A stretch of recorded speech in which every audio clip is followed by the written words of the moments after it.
Welcome to part 3 of how I finish my devotional. In this part, I'm going to be talking about how I proofread, like review, reread everything, and publish it onto my website. For this example, I'm going to be going through the entirety of my final copy of Fear of God.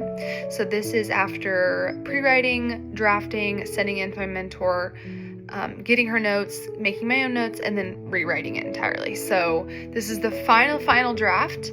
I'm going to read through all of the 6 sections that are in it, approve them all, and then upload them onto my website. So I'll show you the process for my proofreading right now, and then I'll move into the other steps coming up.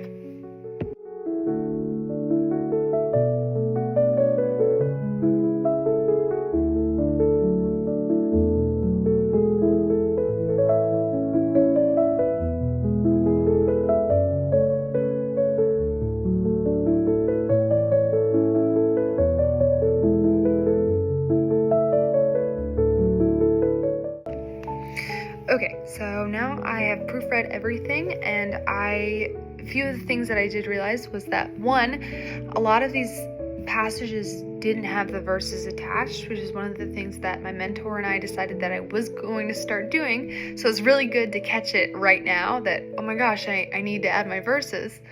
Another thing was there were a few grammar things that I was still kind of double checking. Like she had told me to capitalize all the names of the books of the Bible, which makes sense, but I was stuck on proverb because we were talking about a specific proverb. So I was trying to decide if I was supposed to capitalize that or not. So I had to do a quick Google search. But overall, I feel like most of the writing is very smooth, and I'm very happy with how it came out. So now I can begin transitioning it into my website. So let me show you how I do that. This is what my website looks like right now.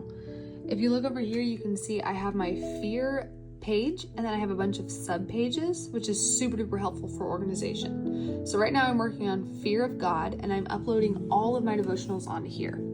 This right here, this Luke 12:7 and Luke 12:4, these are placeholders. These are verses that I used for Fear of Man, and I just used them for formatting and copy and pasted them so I could match the font, the size, everything to look the same.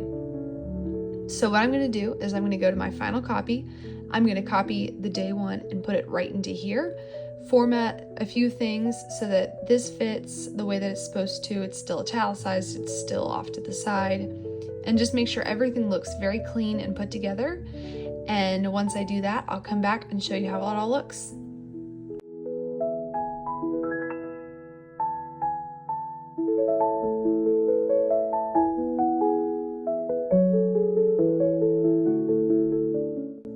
Now that I'm done proofreading and adding everything to my website, you can see this is what my Fear of God page now looks like. I have the correct verse here, and I have it written out so students can easily read it. Here's my alternating color scheme. Once I'm happy with it, I can go back from preview mode and click here on Publish. I can review the changes I made on Fear of God, and then I can click Publish. And that's my final devotional published. So now they're all available and readily viewable on the website. So anyone who opens the website will be able to see all the updated devotionals, be able to read through them, work through them. Which is really, really exciting. It's been a very long process trying to make sure that everything flows smoothly, reads easily, and just is the best final product I want it to be. I'm really excited for the girls in my church and my community, and honestly girls who I don't even know, to read this devotional and get to talk to them about it. I'm really excited. One thing I did was I linked my email on here so that if anyone had any questions, they could reach out. I'm not sure if it'll get used, but I thought it was a sweet offer, especially because I really want to maintain a sisterly relationship with a lot of these girls, because I am an older sister, and that's a core part of who I am, and it's a core part of, I think, my calling by God is to be a sister. So here I am trying my best. I just can't wait to see where it goes. Thank you for following me in this long process.